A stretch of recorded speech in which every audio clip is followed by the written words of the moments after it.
you. Okay. Thank Too you for early. I being hope you here. have tissues. Oh, I always forget tissues, but I have something in my backpack of everything. So, yeah.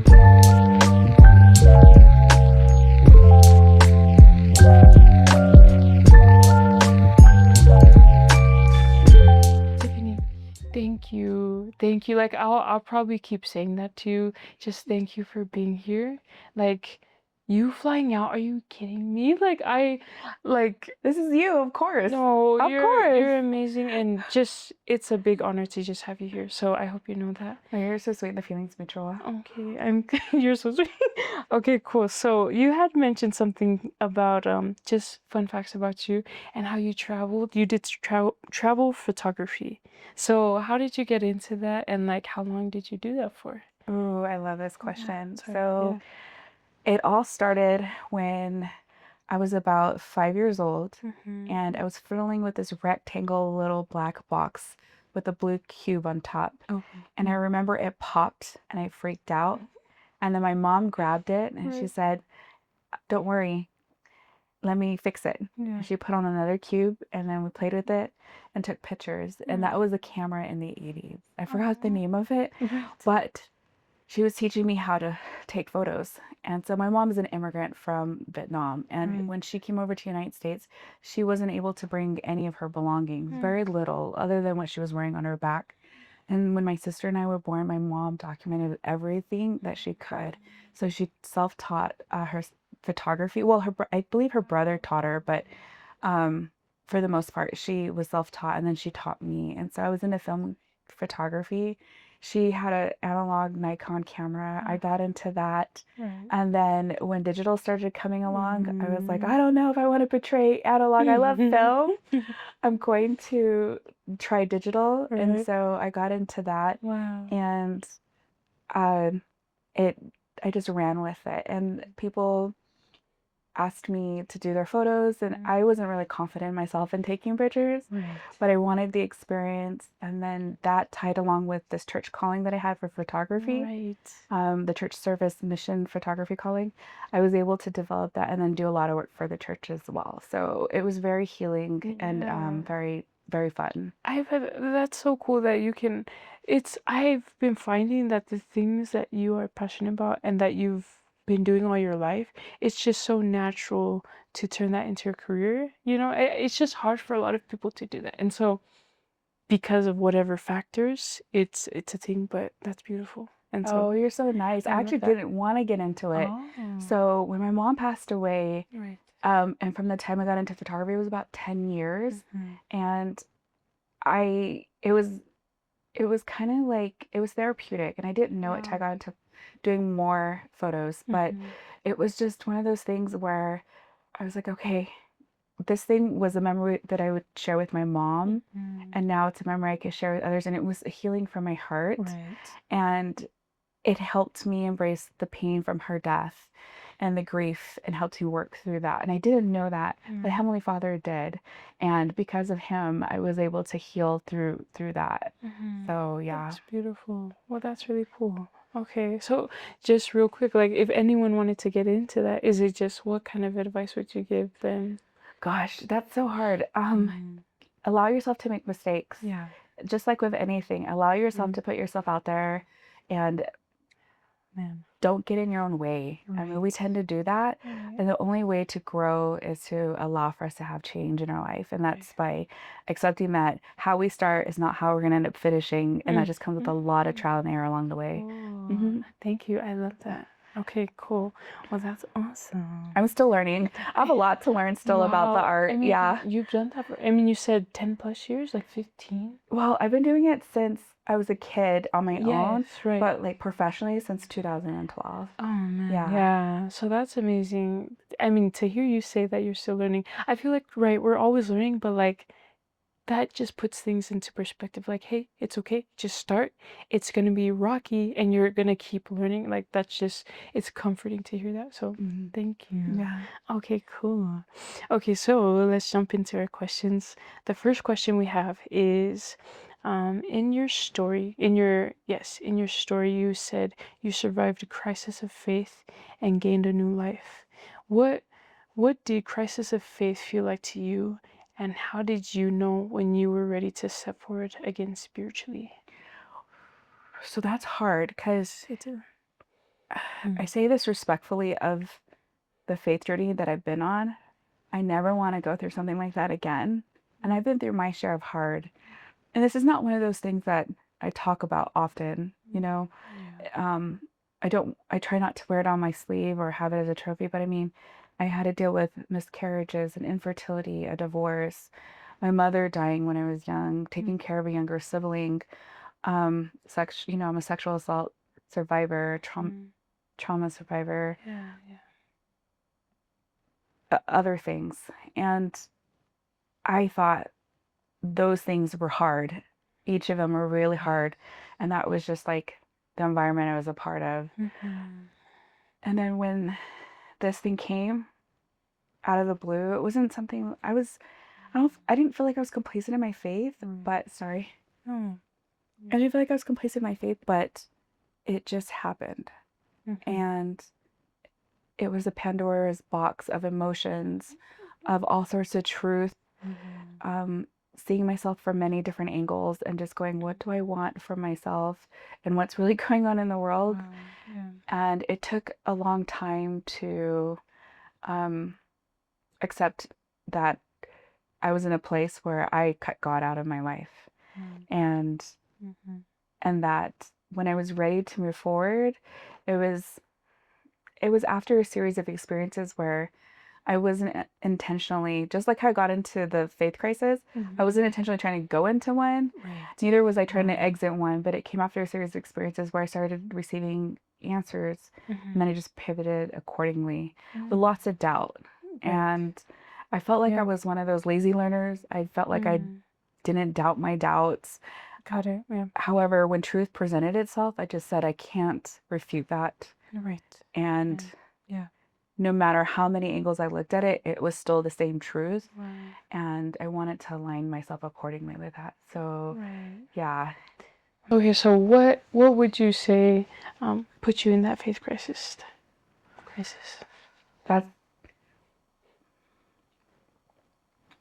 So what put me in the faith crisis was that, so for a very long time, this was just discussed in therapy. And it was just something, it's hard. It's really hard. But I share it because I want people to know that they can get through it. And I was surprised to get through it alive on the other end and here right now with you. But what put me through the faith crisis was that in 2016, I was raped, and that I had gone to my bishop to get a blessing, and I never received that. But it wasn't that put me in the faith crisis. It was because my bishop had blamed me for being raped. He had brought me back into his office, asked me to come back in, interviewed me, and I thought, oh, maybe I would get a blessing. But I was very doubtful given how the first meeting with him went. And once again, he came to this conclusion and said that I had, that my being raped was my fault because I wasn't wearing the garments and I was alone with this person and I set this person up for failure. And what happened was that I had gone to a massage, I'd fallen asleep, and I woke up and this person was doing what they did to me. And I had gone to a loved one shortly after the incident, and I had said, hey, this is what happened. And the loved one had victim blamed me, and they were the ones to suggest that I go to the bishop to go get a blessing and to figure things out. And I just thought, I'm so confused. And in the middle of all of this, I felt very dissociated. I wasn't in my body. I just was completely confused. And so those things happened. And then after the second visit with the bishop, I had sat in the car in the church parking lot in Fremont, California, and I just said, I'm done. I'm done with the Church of Jesus Christ of Latter-day Saints. And it was because when I was 19 years old, I had received a blessing, and it said that I wouldn't be raped anymore. And if I was obedient and I sacrificed, then I would be protected. And so when I received that blessing as a 19-year-old person, I think I was 18 at that time actually, moving forward, you hold on to that. Because when you've grown up with something like that happening to you a lot, that's your saving grace, right? Yes. And that year when I received that blessing, I actually was raped by a high school student. That year, okay. And then you received the blessing. And then after that, my uncle, my mom's younger brother, had sexually assaulted me. Then I went to go get the blessing because I was having an anxiety attack and lots of panic attacks, and I didn't know what was going on. And so when I got this blessing, it was from this mission president, because I was working with his missionaries with a friend that was coming to church, and so they like, you should come get a blessing. And so I went, and this guy, President Childs, gave me a blessing, said this. He didn't know why I was requesting the blessing, but he saw that my face was red. I had been sobbing, and he was very detailed in this blessing. I felt so much comfort afterwards. When you fast forward to 2016, and then this happened, I'm just like, what? I mean, I thought I knew doctrine. I was that girl who like wanted to be the seminary teacher, who like knew the scriptures, had half of the New Testament memorized, who loved the Book of Mormon, who's trying to bring members to church. I was quiet in my church attendance, but I loved the gospel of Jesus Christ. And so it was like in an instant that happened, I was done. And I just said, I can't believe in a God anymore because this is painful. I made my share of sacrifices to be there, but none of this makes sense anymore. So it made a lot of sense to just withdraw. You know, I didn't go around touting, oh, I hate the church or I hate this person. I just said, I'm done. Close the door, move on. But it wrecked my soul because that was my life. You're right. That was there was that hope. Like, okay, like I'm safe and I'm good. And then for it to happen again, you're like Heavenly Father, like I've been doing everything that you need me to do. And then this happens. Right. And when you're like the only member in your family, you hold on to the community that you're a part of. And this faith community is pretty active with, you know, for the youth, for the young adults, for the married couples, for the single adults, and so forth. And so like, I held on to that. That meant a lot to me. And I didn't go touting, oh, I don't have a family in the church, I'm the only member, but I just went to the activities. I loved what I was doing. And then when that happened, I just go, well, I can't be a part of something I once loved that hurts me. Right? It made no sense. And then I discovered Joseph Smith's polygamy. I discovered the CEF letter. I discovered a couple of people were like, Tiffany, you have been posting things online on Facebook. Your shelf is breaking. Do you know what you're going through? Why don't you come and meet other people who've been through something similar? So they brought me to this Reddit online community. And my friends were like, share your story anonymously. And I was like, okay. And it was a bunch of ex-Mormons who left the church in this community. So I shared it with them, kept it very neutral, objective. And their responses were so loving to me. They embraced me. They were just my saving grace, and I didn't understand it. Interesting. I felt so much kindness and compassion and warmth from them, and a different level of acceptance. And I just thought, holy cow, I went from disconnecting in the church parking lot, deciding to be done. And then I met a group of people who were just like, hey, we're here for you. And I thought, whoa, this is weird. It was like flipped. Like the people that you expected the love and the embrace from, you didn't get it there. And so you distance yourself. And then you found it somewhere else. Which is, well, yeah, that is tough. It's so tough because I go to my faith community trying to say something. And it's embarrassing to go, hey, someone did this to me. It's embarrassing to have trusted a blessing saying that I'd be protected, and yet it still happened. It's embarrassing on so many levels. And so I the few people I did try to reach out to, I had rejection from them. I experienced rejection from them.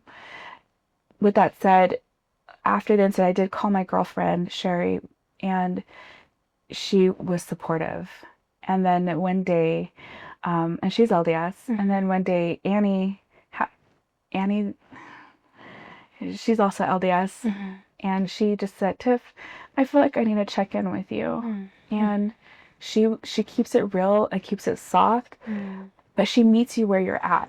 Yes. And That's awesome. so I have these two girls, and then I have this whole Exmo community, and I was just keeping it on the down low, right? Like just trying to live, but that's all I had, and I felt very. I don't want to say the word lost because I felt founded in a different way. I don't know how to explain it. No, I hear you. That's interesting, and I think that's a beautiful thing too. That it's really interesting because you have your different sects of religions, but love is such a universal language, and so sure you have your community, your faith community in the church, whatever church you're a part of, but if people really know God and they love, then you can find it anywhere. It's just it was kind of at that hard time in your life, you expect it from where you are at, and to not receive it is hurtful. But then to be able to find it somewhere else, I feel like that was Heavenly Father reaching out to you. Okay, so at that time though, I didn't see that. Like I was just like, okay, I'm with these people. We all do not care for the LDS faith, right? And then I also find other people who are being blamed by their bishops for having been sexually assaulted, for being raped, for X, Y, and Z. And I just thought, whoa, it wasn't just a Tiffany thing, right? There is a pattern that has been happening, and there's been hundreds that have been experiencing this. And I thought, okay, so this thing is bigger than me. Right. And yet I feel like I was just another number. And I'm like, how do I find, like, how do I console myself? How do I heal and not let other people's experiences get onto me? Because I was still trying to figure things out. But yeah, I wanted to be a part of them because it was so comforting. Yeah, they were loving you and embracing you, and it's interesting. Everything's interesting, right? But it's interesting because it's not like you were saying you were embarrassed. It's not something that you're just, hey, like this happened to me, to everyone, and like, can someone help? And I would imagine other people feel the same. Like if they've been in any kind of situation where they were assaulted in a sexual way, especially, you have to be super vulnerable to open up about that. So no one's really like parading around and saying, hey, if you need help, I've been through this. And so oh yeah, totally. How do you find the support and to go in a private place and to talk to someone in confidentiality and not receive the help? I would feel very hurt and lost. I feel like where do you go from there? Because this is where you get help. Yeah. So I remember, you know how like the church walls, they'd be like paint and then there's that scratchy stuff? yeah, maybe. It's like weird. It's this weird texture. I don't know what you call it. Oh, yes. Yeah. I think I know what you're I'm like, talking who inspired to do that? I don't understand, but okay. And I remember when I left the bishop's office that first time, I felt so numb, but I had put my hand against that and felt it like press so hard that I was bleeding on my hands because I needed to feel. Oh, yes. I was so numb. And I just thought, what did I just get myself into? Like, I didn't ask for this to happen. And I don't understand why a person in a position of authority has the right to say that what they just did. I wanted a blessing. Yeah. Right now, I don't care for that. Yeah, It you doesn't weren't make no sense. asking. Yeah. Yeah. So with all that being said, because as you've just said and you found out, there are a lot of people who go through different things where they're in their own faith crisis and they go for help and they may not receive what they're looking for, help, what they need.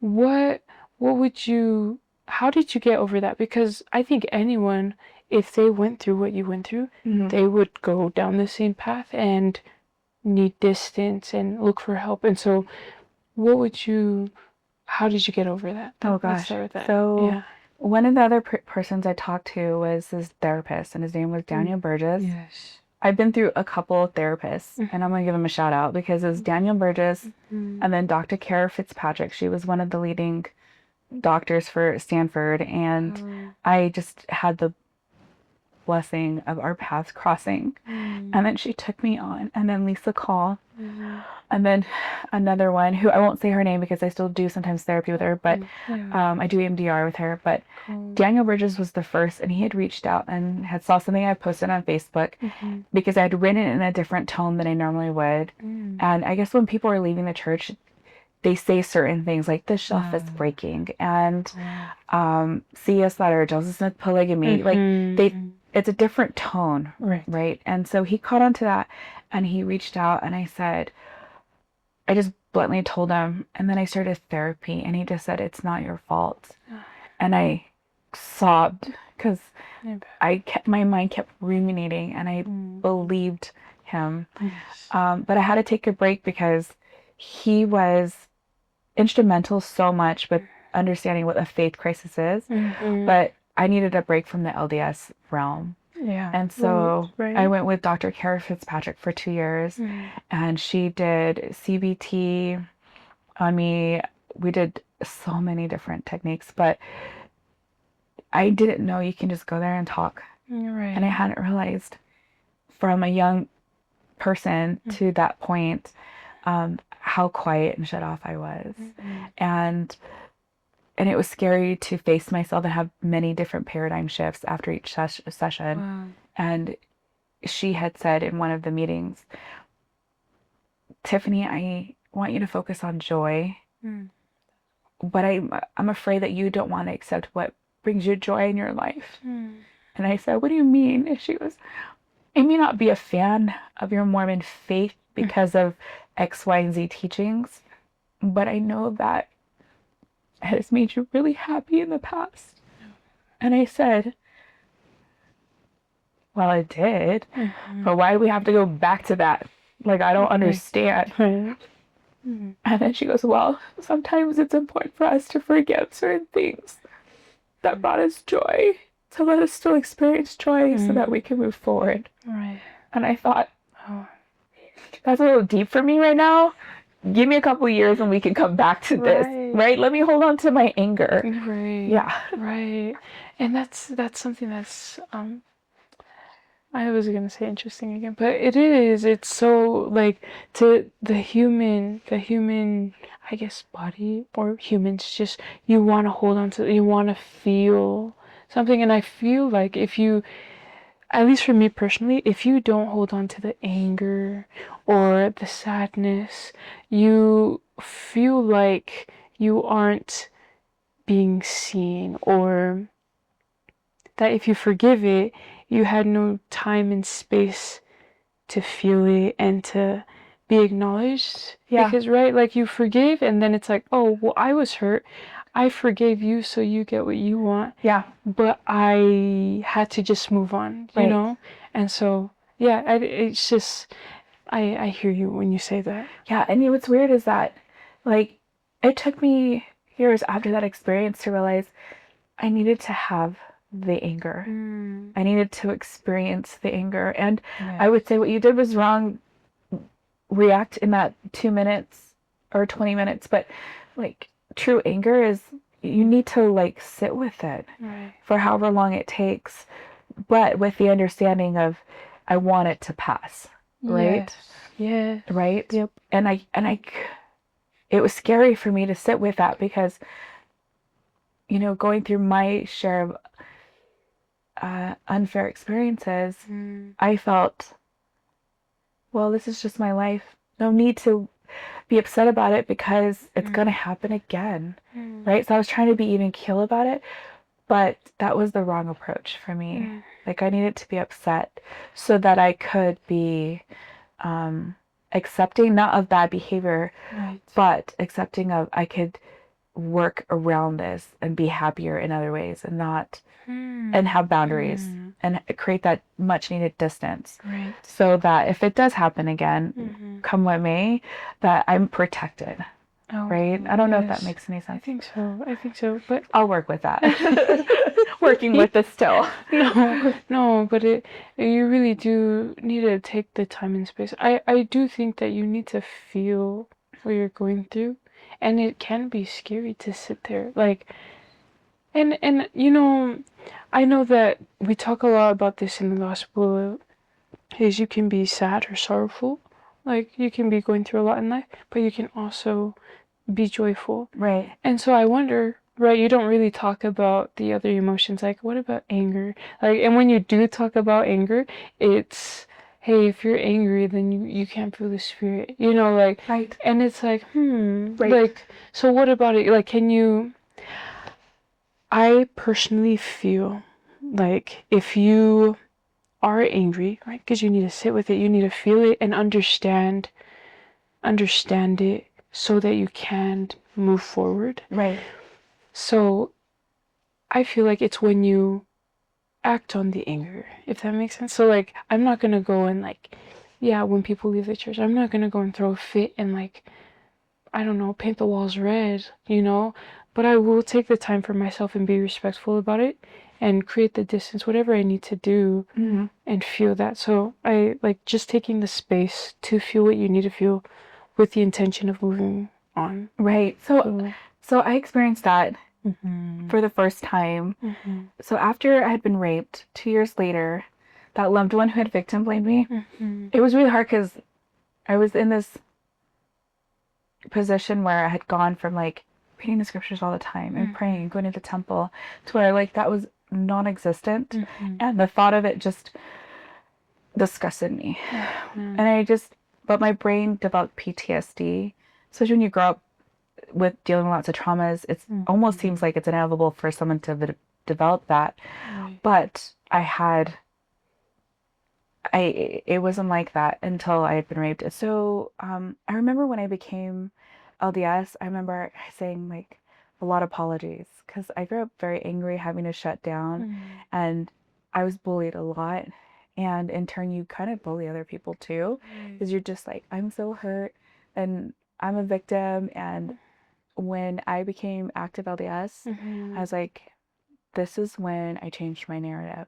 This is when the story is going to be different. I'm going to rise above my circumstances and do better, right? Fast forward to when I was raped and then not wanting to be a part of the LDS faith anymore.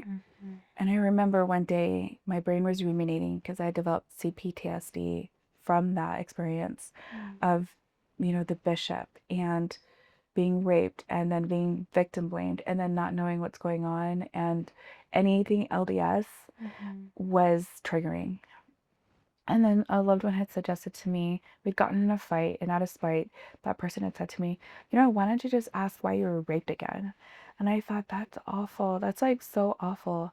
But I just said, no, no. And I got really angry. And it was really strange because I said, you know what?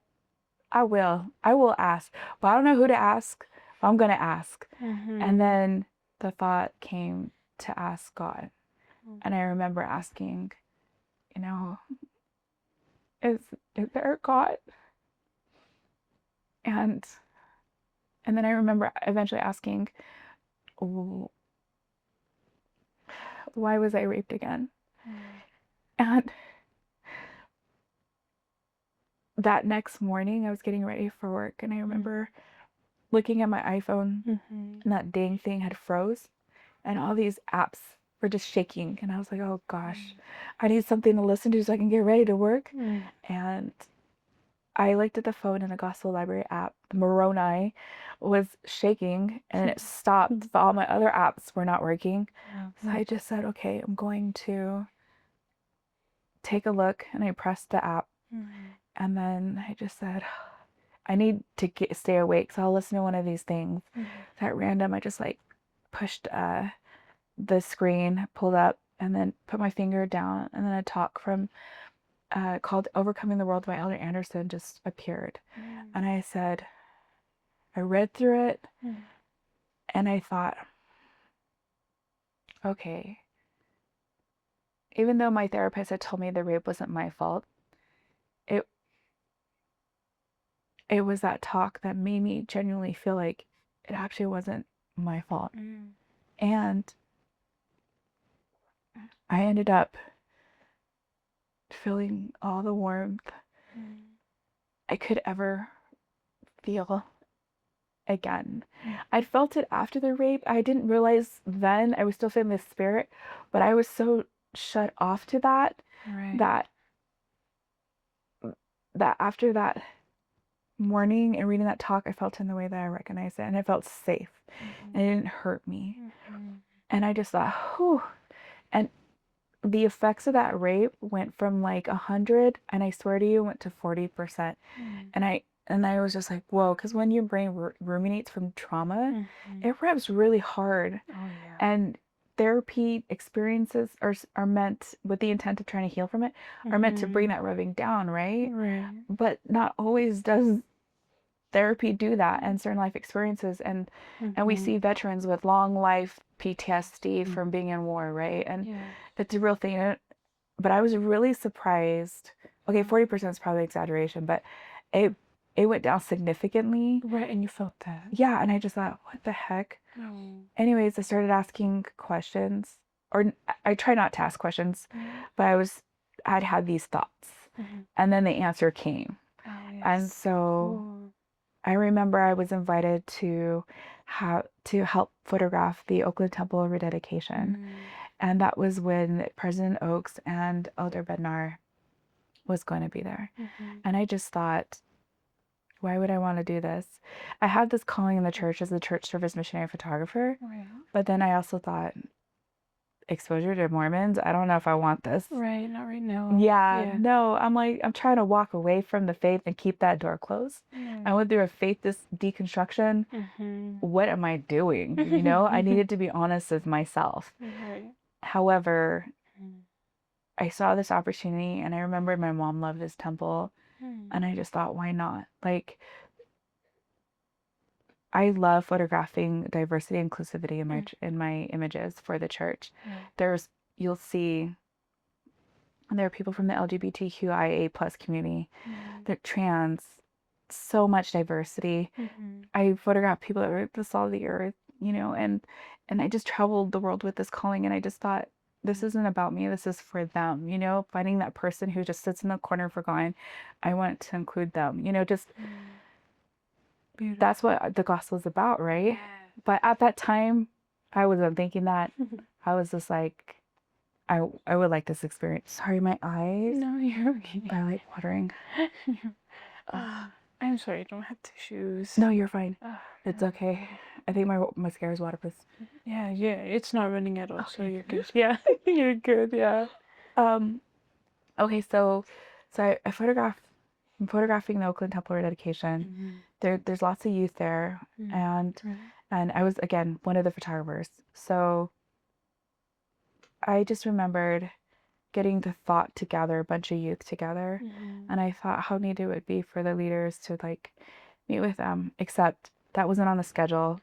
And they're having their very strict set of meetings. They don't break from that. They don't. But I kept having a thought, take the youth, go over here. And I was like, okay, whatever. And so I did do that.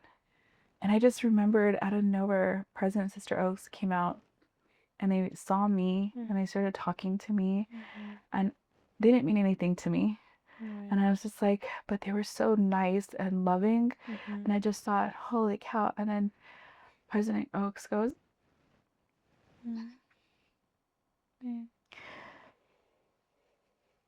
I would like to meet the youth. Oh my gosh. And I thought, from where you just came out, you couldn't have seen them, but how did you know that? You know, like, how did you know? And he didn't know. Wow. And we just walked across the lawn of the Oakland Temple, and he met the youth, and they shook their hands. Wow. And I just remembered my PTSD just like went down again. And I just remembered something came to me that night, how I didn't really intend to like hate the bishop. I don't hate people, but I was having a very hard time wanting to be around this person, hearing the word bishop, hearing anything. But that night, I remember thinking, okay, that's a closed door. I no longer hold any resentment or anger towards the bishop, all because of what Elder Oaks did. Elder and Sister Oaks embraced these kids, but also at the same time, that thought followed when I met these youth, and the youth had someone that came up to me and said, I woke up this morning and I knew I was gonna meet a leader. One of them came to me and said, I knew I was gonna meet President Oaks, and I was like, what the heck? And this was after they met him? Yeah. Wow. And then for me, who's worked with gay youth in crisis, someone came up to me and said, hey, I just wanted to share with you that I know that I'm a child of God, and I knew I was going to meet this leader. And I was like, what the heck? Like, this is like so bizarre. And for me, who has worked heavily with the gay community, I just was taken back by that, because they knew their identity and they accepted who they were. But then for me, I'm just like, do I even know who I am? Right. It made me stop and think, where am I with my faith, and do I really accept who Tiffany is?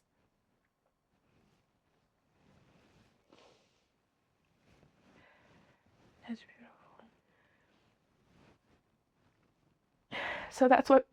So President Oaks, now our prophet, he did that for me. I never got to like thank him. But after that experience, I felt, wow, that's crazy. Okay, Tiff, what can I do to move forward? Because I think I want to go back to the temple. And that didn't happen till like years later. I think 3 years later after that experience, that happened. I had to go through other experiences first. Sorry. No. I should have brought tissue. No, I'm sorry. Here, can I find something? Or no, we're good. We're good. I know, same. I'm just, yeah. I just want to, man, that's beautiful. I just feel like, oh man, Heavenly Father, He just knows His children, you know? And since I've become a mom, and I've just been learning, right? Because you become protective and you just learn so much as an adult about the world. Yeah. What's happening in the world, how people view different people, and just etc. And it's scary. Bad things happen every day, and it's unfortunate and it's heartbreaking, devastating. But to know that even even through all of that darkness and evil, that there is a God who loves you, and He is desperately calling out to you and trying to have Him in your life. Bingo. He's meeting me where I'm at. So before Faith Crisis, I always thought I had to go and run and meet him where he's at, right? It's an uphill battle. Wow. But then with that President Oak situation, I was like, God just met me where I'm at. And that's crazy. I'm not trying to hide from God. Right, you just needed space. Yeah, lots of space. Like, sorry, Dad, but peace out, Heavenly Parents.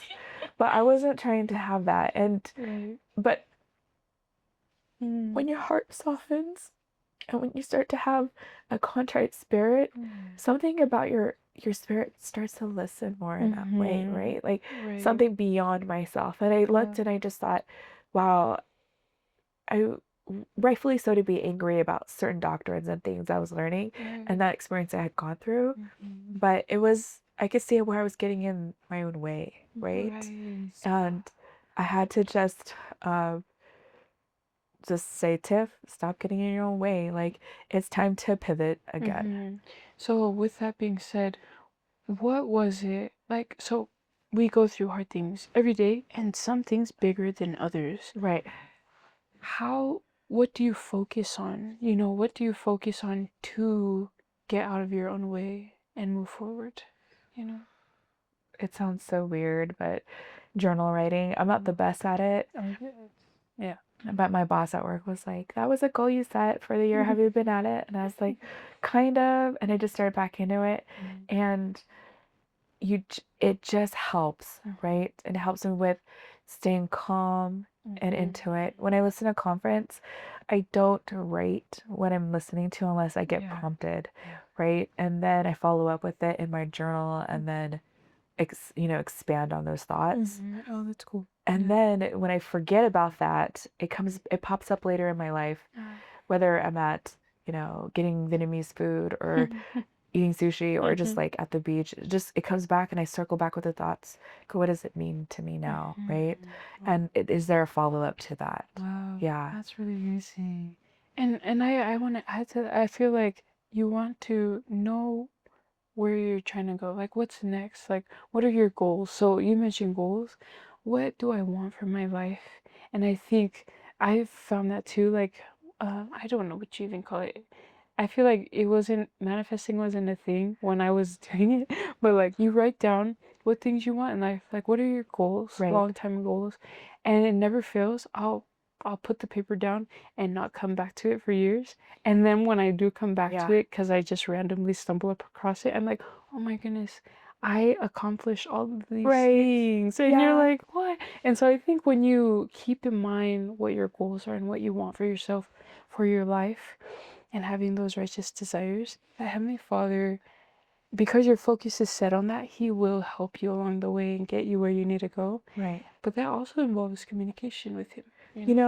So that's so true because I would write down, not the most perfect at goal setting, but I would write it down or what I hope to experience. Right. And then Heavenly Father goes, okay, you need to go through this. And so I felt like with the photography calling that I had, it was one of those things where I didn't want to do. But Heavenly Father was like, I need you here. And then I look back and I go, gosh, because of that calling, I was able to have these experiences that brought healing into my life, right? And it was just, but when I had these experiences along the way, like I was going through a divorce and my heart was so broken that I was like, peace out everyone, I quit my job, I'm gonna go back to school, I'm gonna go travel the world for 5-6 months. And I ended up in Thailand. And a friend was like, hey, do you want, while you're here and we're hanging out, there's an apostle that's gonna be here, and can you help take some pictures? And I thought, what the heck? And I was like, oh no, because I want to party. and Thailand is so much fun. Bangkok is like steroids. It's like Miami on steroids, New York, LA, San Francisco, all of steroids. It's so much fun. That's so funny. And I just thought, why would I want to go do some work? Right. And I love me some volunteer work, but I'm like, come on now. I need a rig. Yeah, for sure. Right. So I ended up saying yes, and then I find out it's Elder Anderson, like that apostle who, in the private moments of that morning, and I am reading this talk, Overcoming the World, and now a few years later I'm photographing him, and I just thought, okay, are you kidding me? Like between Elder Oaks and Elder Anderson, like I really gotta go back to the temple. And maybe I shouldn't party anymore. And then the pandemic happened. Wow. And I went back right before the temples had closed. I had gone for a month. I went 4 times a week for the 4 weeks. And then they shut down, and I was like, you know what? I don't really need to go back to the temple. I'll still think about it. Right? And the missing component for me was, because my PTSD was still running, I started reading the Book of Mormon, and a missionary had invited me to Elder Thai to do journal writing as well. And so I was pairing the two together, and it was really helping me. And I had to pull back on therapy because I wanted to figure it out between me, personal revelation, the spirit, right? And so I made a private decision to return back to the church. So I wanted to ask you this question. So you've been through periods of doubt and distance from the church, right? What practices, scriptures, habits, or even people were most instrumental when you wanted to reconnect spiritually? Okay, so when I left the church, I wasn't trying to have any practices to connect spiritually, but I was trying to bring some peace to the storm that was inside me, right? Mm-hmm. And I learned about volunteering. I Mm-hmm. knew about it before. Right. You know, I in our church community, it's a very big thing, Yeah. right? Like faith is an action. Yeah. So you see it manifest in how we are ministering to our brothers and Mm-hmm. sisters, Mm-hmm. and how we're just showing up at people's homes with cookies, or Yes. like saying, hey, I want to come here and clean your toilet and help you out, and I'm going to be gone. Like, yeah, it happens. I've That's never awesome. experienced casseroles till I got sick and people were making them, and or Right. soups, and I'm like, what is this? What is this? Like, I Yeah. didn't have to worry about making meals, right? But I felt like when you're angry, go volunteer. When you're looking for peace, go volunteer. Mm-hmm. Seeking questions, go True. volunteer. If you are just like not well with yourself, go volunteer. Mm-hmm. You know, at the end of the day, you can try all. I did therapy, I did EMDR, I did Right. brain spotting. Yeah. We're talking about Wow. a lot of hours, Yeah. right? Yeah. And at the end of the day, I found myself that it was being a part of community care and giving back. It was actually healing for myself. Right. And I surprise myself because as I go to do it, I'm so bitter. Like, why I gotta do this? Why? Like, Honesty. Yes. yeah, even though I know I will feel better later, it comes up, the feelings surface. I'm like, oh, I'm getting in my own way. I need That's to so work with funny. that, and then it Right. dissipates and goes away, right? Or I Right. work with it better later on, right? But now that post faith crisis, what's unique in that is Mm-hmm. that I actually feel it coupled with the spirit, and I feel that in I feel the personal revelations intensify, and then I seek something that I hadn't thought of going into volunteering, Mm-hmm. and that's truth. And every time I learned truth along my faith journey, it brought me peace, and it helped me with my PTSD. And I Right. found so much peace along my journey that I thought, wow, like truth is very healing. Yeah. And when President Nelson was teaching about truth is truth, he Mm-hmm. wasn't kidding. Like, I thought it was just, oh, truth in personal revelation, truth in the Book of Mormon, the Right. scriptures, but there's so much truth in this world to be had to help us learn and grow, right? And Mm-hmm. volunteering brought that for me. So at the end of the day, if you're like, where's Tiffany? Trust me, I'm trying to find ways to volunteer because I need to grow, I need to learn, I love you that. know? Yeah, Yeah. yeah. I Easier love. said than done, though. Right. No, Yeah. no, no.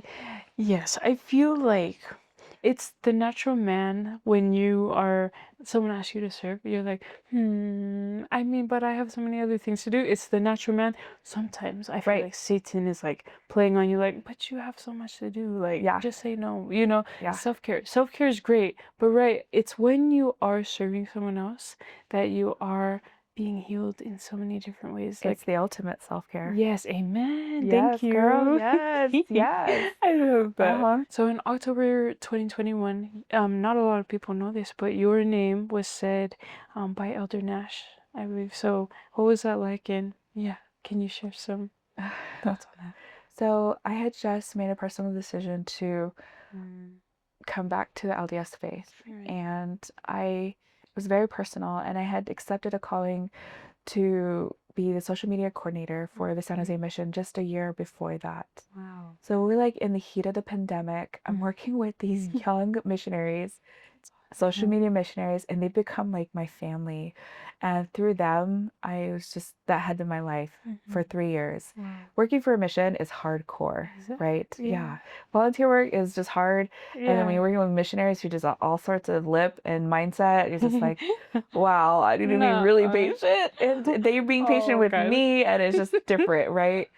And Yeah. they're my family. And so, anyways, Elder Nash makes his visit from Utah, and he at that time was the executive director for the MTC, Wow. and he meets with me, and he asks about my faith journey, and I'm just like, who is this guy?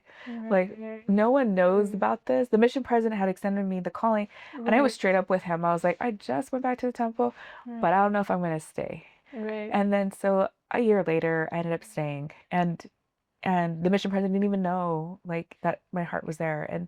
And so Elder Nash is talking to me, and I thought, he asks about my story, and I'm like, well, and mind you, like, some people have found out about why I left the church, and they loved this bishop. Oh. And they're like, don't brag on her, Bishop, blah, blah, blah. I'm like, you're telling me not to speak my truth Yeah. from my experience that wrecked me, but you want me to be very quiet about it, you know? And I'm not writing it. I'm not talking about, but when you ask me, why'd you leave the church? I'll be like, I mean, my bishop blamed me for being raped, you know? yeah. And so, like, when I meet Elder Nash and he tells me he's speaking at LDS conference, and I'm like, well, conference? I forgot about what conference is all about at this point. Yeah. And he goes, I just want to share a little bit about your story. And I go, what? And he goes, there are people who have left and who go through a questions of faith journey. And you're just like, we were talking. And I'm like, maybe. Right. And then I felt the prompting to say yes. Then I was just like, so many people are gonna hate me because you know, just so I roll with it and I'm like, okay. And it was sad, but Mother Nash had gave me this promise, this like very private promise, and saying, by sharing your story, you will have a very unique healing of faith. And I was like, what are you talking about? And I did not, I just forgot about it. A month later, a relative calls me to apologize. So my whole faith crisis story for me was set off on actually a blessing that I had received when I was 18 in 1999, saying I wouldn't be raped again, right? But in that time, when I received the blessing, I was estranged from my family. Everyone had disowned me because they believed my uncle, who had done this horrible thing to me. And I had shared a little bit of my story after conference and said, this is my faith crisis, what I went through, and a little bit of it. He saw that, and then he called me to apologize. But he was kind of like not forthright and not a genuine apology. But that conversation opened up, again, a Pandora's box of experiences for me where I hadn't realized, like, I was in denial of how my uncle molested me and how he groomed me and how he had convinced my mother that I was lying when I said that he had done this to me, and it caused her to not talk to me for 4 years. And when my mom started talking to me again, she realized the truth of what had happened, and she died 6 months later. So, like, that blessing I had back then was everything. And when I went back to therapy, I was able to address all these things. But the craziest part was that a couple months later, someone else reaches out to me and apologizes. And it was because back then, right when my family had disowned me, they also had heard that I supposedly stole hundreds of thousands of dollars. What? And I didn't. And so there's these two things against me. And I told them I didn't do it, but no one believed me. And I just thought, what the heck? And so that second experience happened, and this lady apologizes to me. And mind you, I was angry because you took 4 years of my time with my mom away from me. And I only had like 4 months with her, then she passed away. Like, I was so angry at both of these people. And though I couldn't forgive, I mean, I forgave my uncle, but I couldn't let myself be friends with him anymore. After that apology, this lady, I never thought I would be this way with her, but she's like my best friend now. And she had actually was the reason why money was missing. And she had this like history with things, and it caught up to her. She dealt with the consequences of her actions. But when you meet someone who's changed a lot, you can't like hate them for the things they've done, right? Like, who am I to hold your past against you? I've seen people do that to me, and I said I'm not going to be that person to do that. But after conference, I learned to be angry, took it to therapy, took it to God, and let it go. And that's what my faith crisis did for me. It told me what I needed to work on. And God was always there. Like in 2nd Nephi, when Lehi has the dream, in the very beginning, it talks very quickly in a verse about how there was this man dressed in white, and then he led Lehi into this dream. And you see all these things, you read about all this stuff in the tree, the people holding onto the rod, the people, you know, in the building that was scoffing. And you, you forget about the person that was there in the beginning, right? I look back. And the Savior was with me the whole time. And that promise, blessing that Elder Nash gave me, it made sense of everything. And no one knew that I grew up molested. No one knew that my uncle groomed me. No one knew that I was even in denial of it. It took 2001 for me to finally address that. And I was late in my adult years. But now I circle back to why I became LDS. Was because the very one thing I always wanted, you know, we talked about journal writing and manifestation. The only one thing I always wanted besides being a mom was to have healing. Those things. And my faith crisis journey brought me that. And Elder Nash, his promise to me, that blessing brought me that. It's so weird to be in a place where I'm like, I got a lot of things to still work on, but like, I now know what healing feels like. Right. I think that's and I'm so grateful. That's beautiful, and that's insane that to have that kind of that I actually love that section of scripture that you mentioned in Nephi where the angel's like look, and every time I read it, it brings me like goosebumps because I'm just like there's just something so powerful about that. And so for Elder Nash to be that for you, that's beautiful. Because it's so wild. Like the priesthood, you know, I had Sherry and Annie, these women that were popping up helping me, and the priesthood, them just doing what they did. Like I'm wandering, doing my own thing, and randomly running into them, and it just worked all together. It's so weird, but it's beautiful. It's truly beauty into ashes. Yes. Oh man. And so I just wanna or beauty from ashes. What's the beauty? No, I know what you're saying. No, you. I just killed it. No, sorry. No.